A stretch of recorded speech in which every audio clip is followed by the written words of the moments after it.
San Ananías de Damasco, la mañana había comenzado como cualquier otra en Damasco.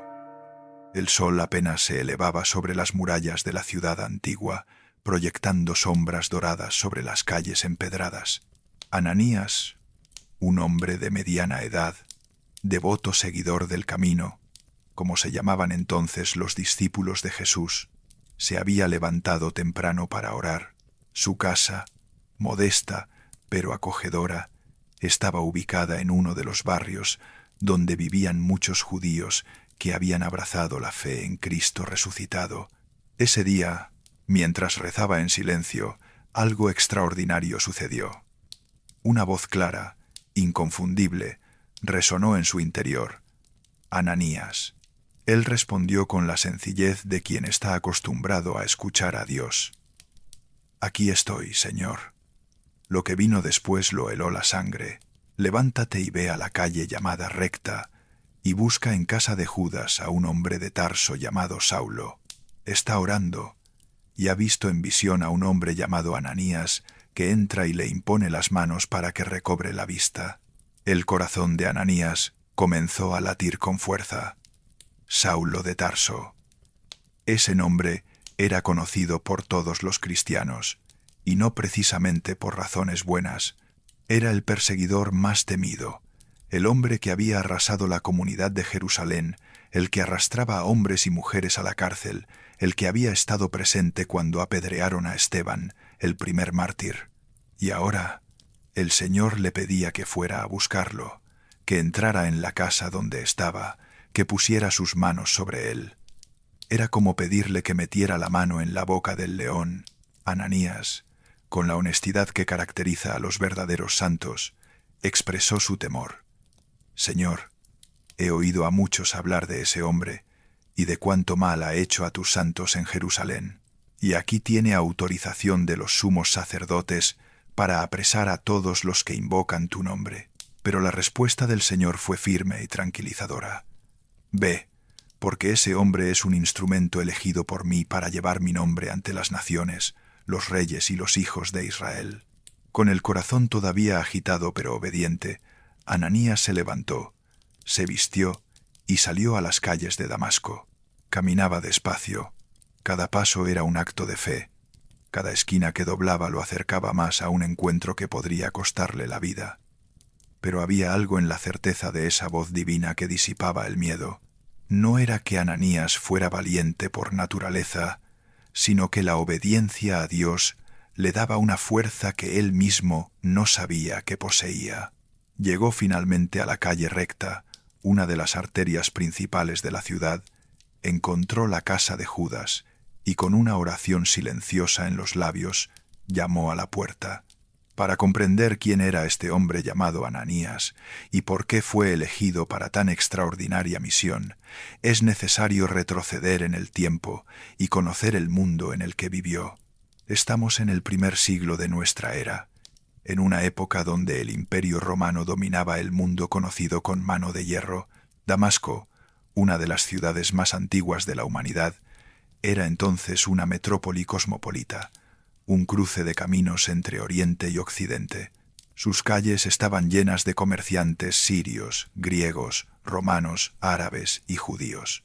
Era una ciudad de contrastes, donde la riqueza y la pobreza convivían lado a lado, donde templos paganos se alzaban junto a sinagogas judías, donde el incienso de los sacrificios se mezclaba con el aroma de las especias en el mercado. Damasco había sido testigo de imperios que subían y caían. Había pertenecido a los asirios, a los persas, a los griegos bajo Alejandro Magno, y ahora formaba parte de la provincia romana de Siria. Sus murallas, gruesas y antiguas, habían resistido asedios incontables. Sus jardines, regados por las aguas del río Barada, eran famosos en todo Oriente. Se decía que cuando Mahoma vio Damasco desde lo alto de las montañas, se negó a entrar porque solo quería entrar una vez al paraíso, y la ciudad le pareció tan hermosa que bien podría ser ese paraíso terrenal. En medio de ese bullicio, existía una pequeña comunidad de judíos que habían aceptado a Jesús de Nazaret como el Mesías prometido.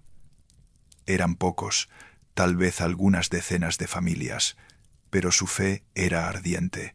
Se reunían en casas particulares para partir el pan, como el Señor les había enseñado, para orar juntos, para compartir sus bienes con los necesitados.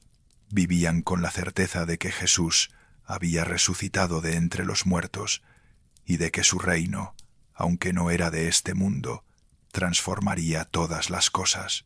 Ananías era uno de los pilares de esta comunidad. No sabemos con exactitud cuándo ni cómo llegó a la fe. Es posible que hubiera estado en Jerusalén durante alguna de las grandes fiestas y que allí hubiera escuchado la predicación de los apóstoles. Quizás había estado presente en aquel Pentecostés extraordinario, cuando el Espíritu Santo descendió sobre los discípulos y Pedro predicó con tal poder que 3.000 personas se convirtieron en un solo día. O tal vez algún discípulo itinerante había llegado a Damasco y le había anunciado la buena nueva, y Ananías, hombre de corazón abierto y espíritu buscador, había reconocido en ese mensaje la verdad que había estado esperando toda su vida. Lo que sí sabemos, por el testimonio de las Escrituras, es que era un hombre piadoso según la ley, respetado por todos los judíos que vivían en Damasco. Esta descripción nos dice mucho. Ananías no era un rebelde ni un revolucionario. Era un judío observante, que conocía las Escrituras, que cumplía los mandamientos, que oraba en la sinagoga, y precisamente por eso, cuando descubrió que Jesús era el cumplimiento de todas las promesas que había leído en los profetas, su conversión fue total y definitiva. No tuvo que renunciar a su identidad judía para abrazar la fe cristiana, porque entendió que el cristianismo no era una religión nueva sino el cumplimiento de la antigua alianza. Su vida antes de ese momento decisivo había sido probablemente tranquila. Damasco era una buena ciudad para vivir si uno era comerciante o artesano. No conocemos el oficio de Ananías, pero sabemos que tenía una casa propia, lo que indica cierta estabilidad económica. Quizás trabajaba el cuero, un oficio común entre los judíos de la época, o tal vez tejía telas, esas telas finas por las que Damasco era famosa y que se exportaban a todo el imperio. O se dedicaba al comercio de especias, aprovechando la posición estratégica de la ciudad en las rutas comerciales que conectaban el Mediterráneo con Mesopotamia y más allá. Lo que sí conocemos es su corazón. Era un hombre de oración, un hombre que cultivaba su relación con Dios en el silencio de su casa, que escuchaba la voz del Señor, porque había aprendido a guardar silencio interior en medio del ruido exterior. Probablemente se levantaba antes del alba, como era costumbre entre los judíos piadosos, para recitar las oraciones tradicionales. Pero su oración no era mera repetición mecánica de fórmulas antiguas. Era un diálogo vivo con el Dios vivo, una conversación en la que él hablaba y también escuchaba. Cuando la fe en Cristo llegó a su vida, Ananías no la guardó para sí mismo. Comenzó a compartirla con otros judíos de Damasco. Les hablaba de Jesús con la misma naturalidad con que se habla de un amigo querido. No era un orador brillante como Pablo llegaría a ser, ni un pescador impetuoso como Pedro. Era simplemente un hombre bueno, un judío fiel que había encontrado al Mesías y quería que otros también lo encontraran. Su casa se convirtió pronto en uno de los lugares de reunión de los cristianos. Allí se celebraba la fracción del pan, ese rito sagrado que el Señor había instituido la noche antes de su pasión. Allí se leían las palabras de Jesús, que los apóstoles habían comenzado a poner por escrito, transmitiéndolas de comunidad en comunidad. Allí se compartían noticias de las comunidades de Jerusalén y Galilea, historias de milagros, testimonios de conversiones, pero también noticias cada vez más oscuras sobre persecuciones crecientes. Pero la paz de aquellos primeros días no duró mucho. Las noticias que llegaban de Jerusalén eran cada vez más inquietantes. Habían comenzado las persecuciones. Un joven fariseo llamado Saulo de Tarso se había convertido en el azote de los cristianos. Con un celo desmedido, entraba en las casas, arrestaba a hombres y mujeres, los llevaba ante el Sanedrín. Algunos habían sido azotados, otros encarcelados. Esteban, uno de los 7 diáconos, un hombre lleno del Espíritu Santo que hacía prodigios y señales entre el pueblo, había sido llevado ante el consejo, acusado de blasfemia, y cuando terminó de dar su testimonio, una multitud enfurecida lo había sacado de la ciudad y lo había apedreado hasta que dejó de respirar. Mientras las piedras caían sobre su cuerpo, Esteban había orado: Señor Jesús, recibe mi espíritu, y Señor, no les tomes en cuenta este pecado.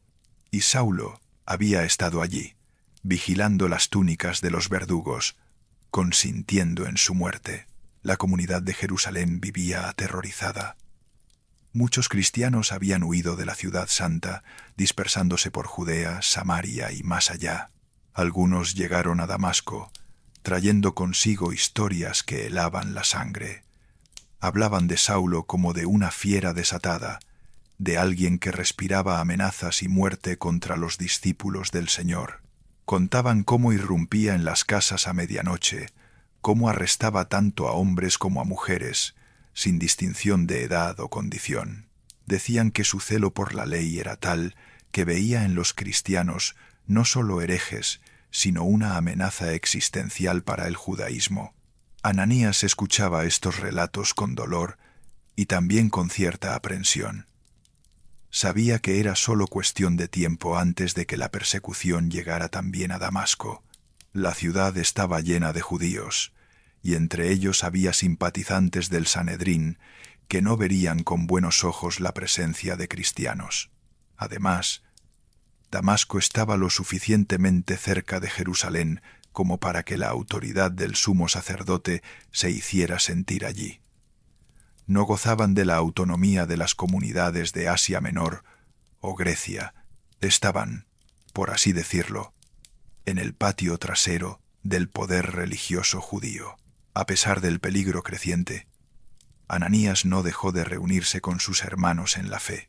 Oraban juntos con mayor intensidad, se apoyaban mutuamente, compartían lo que tenían. Había entre ellos una conciencia clara de que ser cristiano podía costar la vida, pero también una alegría profunda que ninguna amenaza podía robar. Habían conocido a Cristo, habían experimentado su amor, habían sido transformados por su gracia. ¿Cómo podrían renegar de eso por miedo? Se animaban unos a otros, recordando las palabras de Jesús. No temáis a los que matan el cuerpo, pero no pueden matar el alma. Se recordaban mutuamente que, si habían de sufrir por el nombre de Cristo, era un honor, un privilegio que los hacía semejantes a su Maestro. Y entonces llegó la noticia que todos temían. Saulo de Tarso venía hacia Damasco. Traía cartas del sumo sacerdote autorizándolo a arrestar a todos los seguidores del camino, hombres y mujeres, y llevarlos encadenados a Jerusalén. El terror se apoderó de la pequeña comunidad. Algunos pensaron en huir, en esconderse en las montañas hasta que pasara la tormenta. Otros, como Ananías, decidieron quedarse, confiando en la providencia de Dios. Oraban fervientemente, pidiendo protección, pidiendo sabiduría, pidiendo fuerza para enfrentar lo que viniera. Se reunían con más frecuencia, conscientes de que tal vez aquella fuera la última vez que podían partir el pan juntos en libertad. Ananías, como líder de la comunidad, sentía el peso de la responsabilidad sobre sus hombros. Debía fortalecer a los débiles, consolar a los asustados, preparar a todos para lo que pudiera venir. Pasaba las noches en vela, orando, buscando en las Escrituras palabras de consuelo y fortaleza. Leía los salmos de David, especialmente aquellos donde el rey cantaba su confianza en Dios en medio de la persecución. Releía las profecías sobre el siervo sufriente en Isaías, entendiendo ahora con nueva claridad que se referían a Jesús, pero también que todo discípulo está llamado a seguir ese mismo camino de sufrimiento redentor. Pero lo que vino fue algo que nadie, absolutamente nadie, habría podido imaginar. Saulo llegó a Damasco, sí, pero no como el perseguidor temido, sino como un hombre ciego, quebrantado, transformado. Durante el camino, algo extraordinario había sucedido. Una luz más brillante que el sol del mediodía lo había derribado de su caballo. Una voz le había hablado. «Saulo, Saulo, ¿por qué me persigues?» Y cuando él preguntó quién hablaba, la respuesta fue devastadora. «Yo soy Jesús, a quien tú persigues». En un instante, toda la certeza de Saulo se había derrumbado. Jesús no estaba muerto. Jesús había resucitado. Y él, Saulo, había estado persiguiendo al Mesías mismo. Todo por lo que había luchado, todos los arrestos, todos los sufrimientos que había causado, todo había sido un terrible error. Peor aún, había sido un pecado contra Dios mismo. Los hombres que viajaban con Saulo lo llevaron a Damasco completamente ciego, en shock, incapaz de comer o beber. Lo instalaron en la casa de un tal Judas, en la calle recta, y allí permaneció 3 días, ayunando, orando, tratando de comprender lo que le había sucedido. Toda su vida, toda su fe, todo lo que creía saber, había sido puesto patas arriba. Necesitaba tiempo para procesar, para entender, para comenzar a ver con nuevos ojos, aunque sus ojos físicos estuvieran cerrados por la ceguera. Aquellos 3 días fueron como una muerte. El viejo Saulo, el fariseo celoso, el perseguidor implacable, estaba muriendo, y algo nuevo, algo que él mismo aún no podía comprender del todo, estaba naciendo en su lugar. Fue en ese momento cuando el Señor habló a Ananías, y ahora entendemos mejor la magnitud de lo que se le pedía. No era simplemente visitar a un enfermo, no era llevar consuelo a alguien que sufría, era acercarse al hombre más peligroso para los cristianos, al perseguidor que había destruido la comunidad de Jerusalén, al responsable de la muerte de Esteban y del sufrimiento de incontables familias. Era enfrentar cara a cara al hombre que había venido a Damasco específicamente para arrestarlo a él y a todos sus hermanos en la fe. Pero Ananías obedeció, se vistió, salió de su casa y caminó por las calles de Damasco que comenzaban a despertar con la actividad del día. Conocía bien la calle recta, era imposible no conocerla. Era la arteria principal de la ciudad, una vía ancha y recta que la atravesaba de este a oeste, bordeada de columnas, llena de tiendas y talleres. En tiempos normales, habría estado atestada de gente, comerciantes pregonando sus mercancías, niños corriendo, camellos cargados de productos que venían de tierras lejanas. Pero esa mañana, Ananías apenas veía nada de eso. Su mente estaba concentrada en lo que estaba a punto de hacer, su corazón latía con fuerza, sus labios murmuraban oraciones constantes. Llegó a la casa de Judas, llamó a la puerta, y cuando le abrieron, preguntó por Saulo de Tarso. Lo condujeron a una habitación interior, pequeña y simple, donde encontró a Saulo, tal como el Señor le había dicho, ciego, orando, esperando.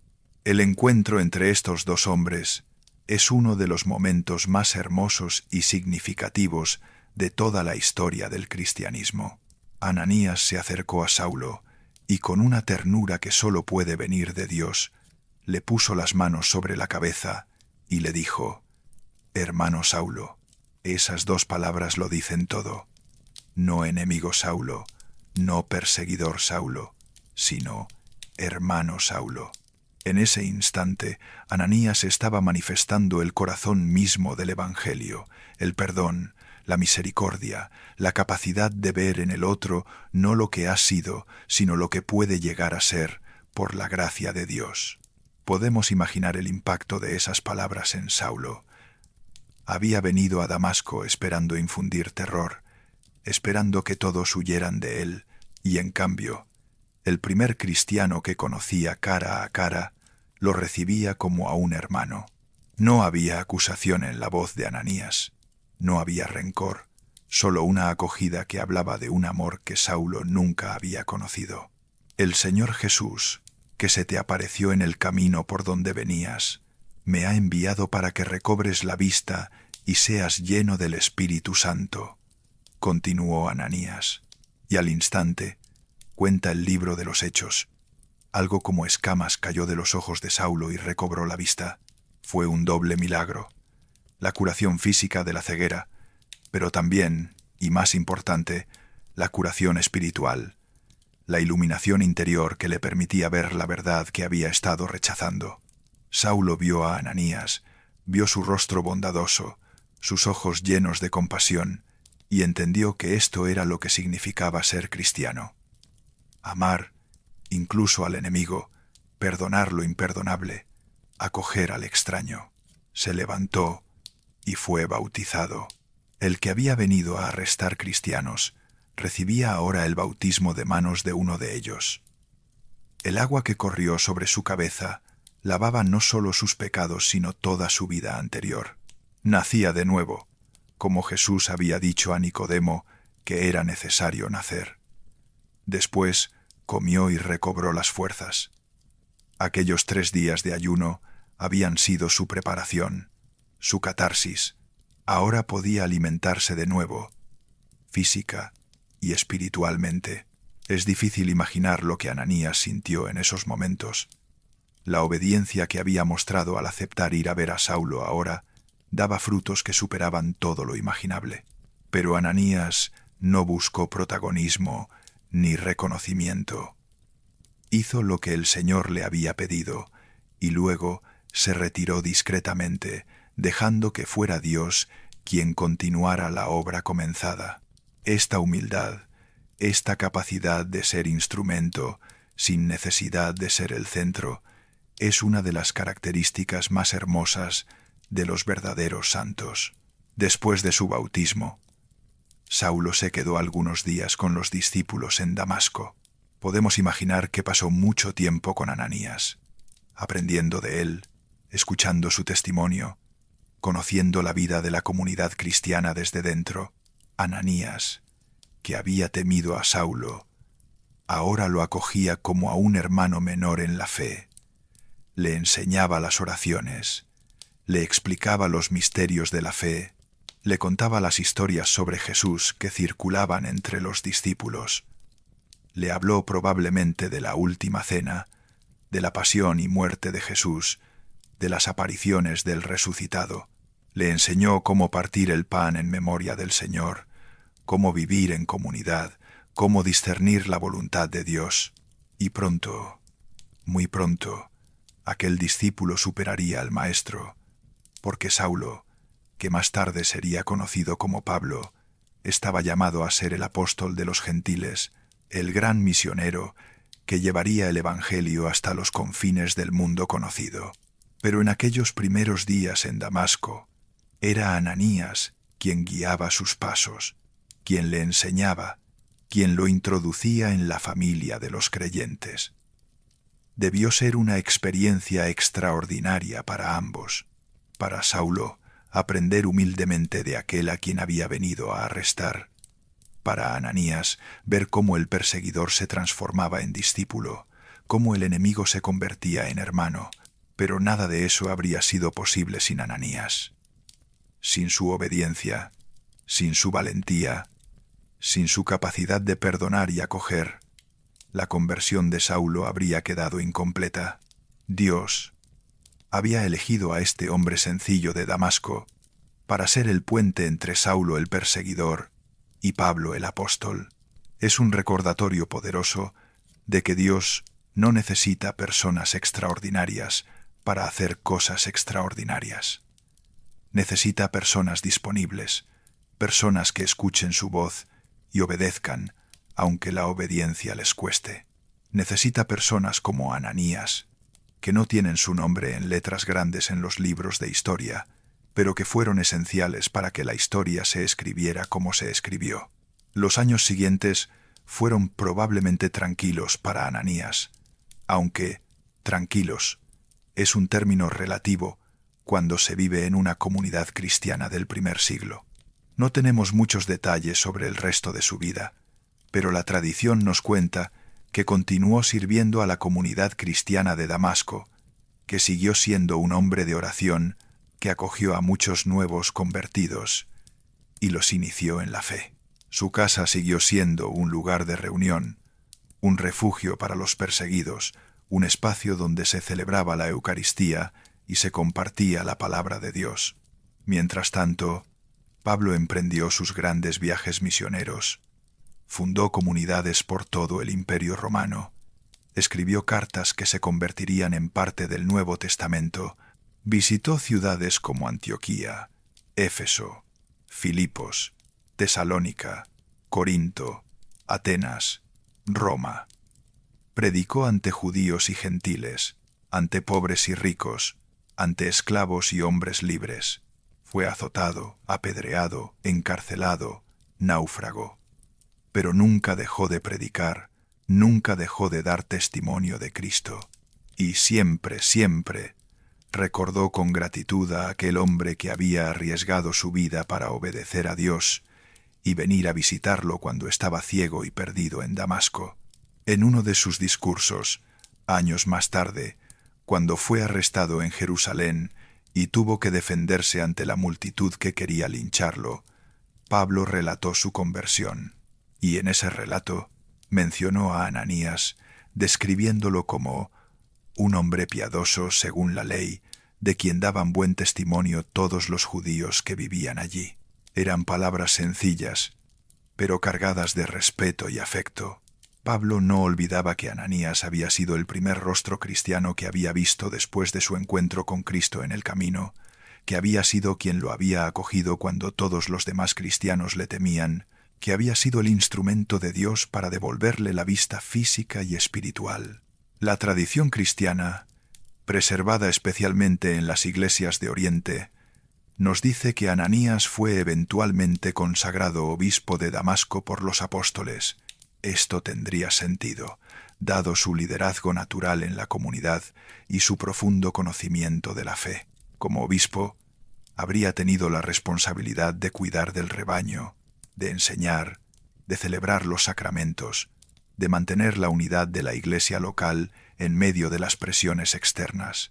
Habría ordenado a presbíteros y diáconos, habría vigilado la pureza de la doctrina, habría sido el punto de unión entre la comunidad de Damasco y las demás iglesias esparcidas por el mundo. Pero el ministerio episcopal en el primer siglo no era una posición de honor y privilegio, como a veces sería en siglos posteriores. Era una carga pesada, un servicio exigente y, a menudo, un camino hacia el martirio. Los obispos eran los primeros en ser arrestados cuando venían las persecuciones.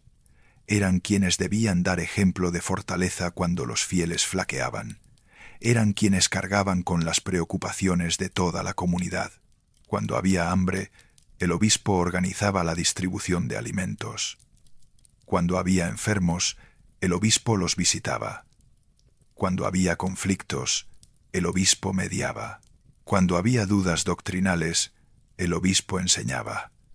Era un trabajo sin descanso, sin vacaciones, sin retiro, y las persecuciones vinieron. No inmediatamente, pero sí de manera intermitente a lo largo de las décadas siguientes. Los cristianos eran vistos con sospecha por las autoridades romanas, acusados de ateísmo porque no adoraban a los dioses del imperio, de sedición porque proclamaban que Jesús, y no el César, era el verdadero Señor. Se negaban a quemar incienso ante las estatuas del emperador, lo cual era visto como un acto de lealtad política básico. Su negativa era interpretada como deslealtad, como peligro para el orden público. En algunas ocasiones, la persecución era local y esporádica, dependiendo del capricho de algún gobernador particular. En otras, era más sistemática y cruel, ordenada desde Roma misma. Según la tradición, Ananías sufrió el martirio durante una de estas persecuciones. Los relatos antiguos dicen que fue arrestado por proclamar su fe en Cristo, que fue sometido a pruebas difíciles, que se le dio la oportunidad de renegar de su fe y salvar su vida. Le ofrecieron libertad si simplemente quemaba un poco de incienso ante la estatua del emperador, un gesto pequeño que no significaba nada, le dijeron. Pero Ananías sabía que significaba todo. Significaba negar a Cristo, poner a un hombre mortal en el lugar de Dios inmortal, traicionar todo por lo que había vivido. Las palabras exactas que pronunció, los detalles específicos de su testimonio final, se han perdido en las nieblas del tiempo, pero lo esencial permanece. Ananías murió como había vivido, fiel a Cristo, obediente a Dios, amando a su rebaño hasta el último aliento. Según algunas tradiciones, fue apedreado, el mismo destino que había sufrido Esteban años antes. Hay una simetría poética en esto. Ananías, que había acogido a quien presenció el martirio de Esteban, moría ahora de la misma manera. El discípulo seguía los pasos del maestro. El pastor imitaba al buen pastor que da su vida por las ovejas. Su muerte no fue en vano. La sangre de los mártires, como escribiría más tarde Tertuliano, es semilla de cristianos. La comunidad de Damasco, fortalecida por el ejemplo de su obispo, continuó creciendo.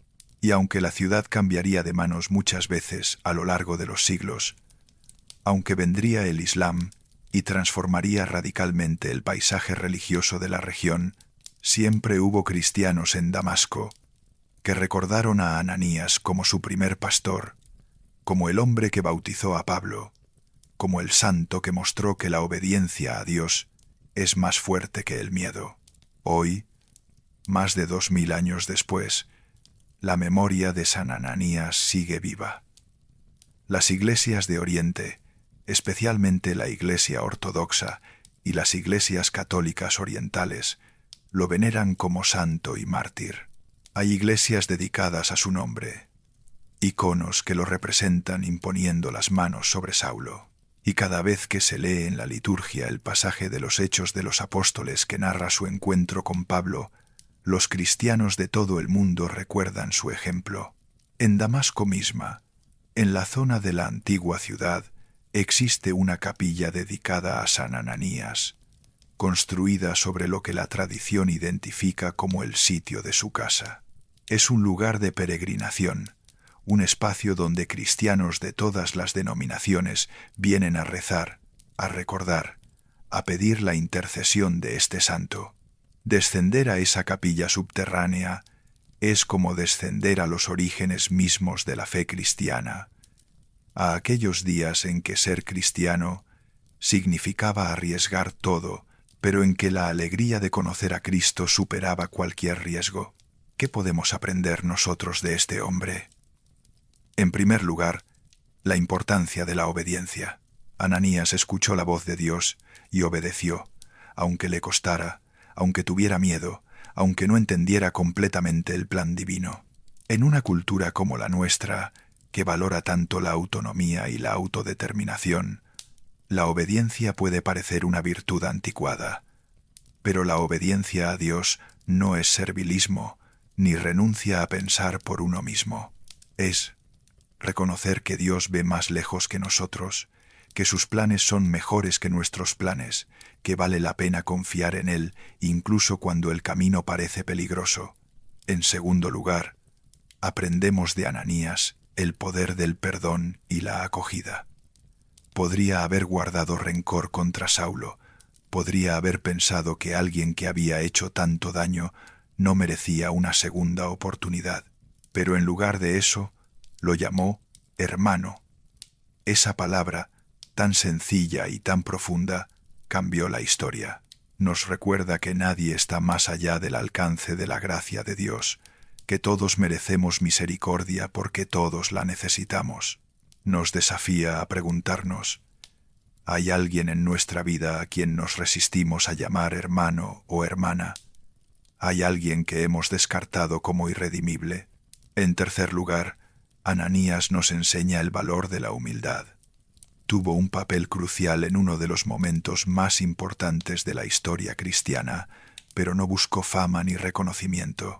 Hizo lo que Dios le pidió y luego volvió a su vida ordinaria, sirviendo a su comunidad en lo cotidiano. Esto es especialmente relevante en una época donde todos parecen buscar visibilidad, donde el éxito se mide en términos de influencia y reconocimiento público. Ananías nos recuerda que la verdadera grandeza está en el servicio silencioso, en la fidelidad diaria, en hacer lo correcto, aunque nadie lo vea o lo aplauda. Finalmente, aprendemos de él la importancia de la vida de oración. Ananías pudo escuchar la voz de Dios porque cultivaba su relación con él en la oración. No era un místico extraordinario, no tenía visiones frecuentes, pero había aprendido a reconocer la voz del buen pastor. En medio del ruido y las distracciones de nuestro tiempo, necesitamos más que nunca este silencio interior, este espacio de escucha donde Dios pueda hablarnos. No necesitamos experiencias extraordinarias, solo necesitamos estar disponibles, tener el corazón abierto, dedicar tiempo cada día a estar en la presencia de Dios. La historia de San Ananías es, en última instancia, una historia sobre cómo Dios usa a personas ordinarias para hacer cosas extraordinarias. No necesitamos ser brillantes, poderosos o famosos. Solo necesitamos estar disponibles, tener el corazón abierto y estar dispuestos a decir sí cuando Dios llama, aunque ese sí nos lleve por caminos que nunca habríamos elegido por nuestra cuenta. Mientras la noche avanza y el silencio se hace más profundo, recordemos que cada uno de nosotros puede ser un Ananías para alguien. Tal vez haya en nuestra vida alguien que necesite una palabra de aliento, una mano tendida, un gesto de perdón. Quizás Dios nos está llamando a ir a una calle recta en nuestra propia ciudad, a visitar a alguien que nos da miedo, a extender la mano a alguien que nos ha herido. Si escuchamos esa voz interior que nos impulsa al bien, si obedecemos, aunque nos cueste, podríamos ser instrumentos de una transformación que cambie vidas, tal como Ananías lo fue para Saulo. Y ahora, mientras te preparas para el descanso, te invito a hacer tuya esta oración inspirada en la vida de San Ananías. Señor Jesús, que elegiste a Ananías para ser tu instrumento de sanación y reconciliación, enséñanos a escuchar tu voz en el silencio de nuestro corazón. Danos la valentía de obedecer, aunque tengamos miedo, la humildad de servir sin buscar reconocimiento y la capacidad de ver en cada persona, incluso en aquellos que nos han herido, a un hermano amado por ti. Que aprendamos de Ananías a ser puentes de tu gracia, canales de tu misericordia, instrumentos de tu paz. Cuando nos llames a salir de nuestra comodidad, danos la fuerza para decir sí. Cuando nos pidas perdonar lo imperdonable, recuérdanos cuánto nos has perdonado tú. Y cuando llegue nuestra hora de dar testimonio de ti, concédenos la fidelidad que Ananías mostró hasta el final. Por su intercesión, líbranos del miedo y llénanos de tu amor. Amén. San Ananías de Damasco, discípulo fiel y mártir valiente, ruega por nosotros. San Pablo, apóstol de los gentiles, ruega por nosotros. María, Madre de la Iglesia, ruega por nosotros. Que la paz de Cristo llene tu corazón esta noche. Que el ejemplo de los santos ilumine tu camino. Que el descanso profundo renueve tus fuerzas.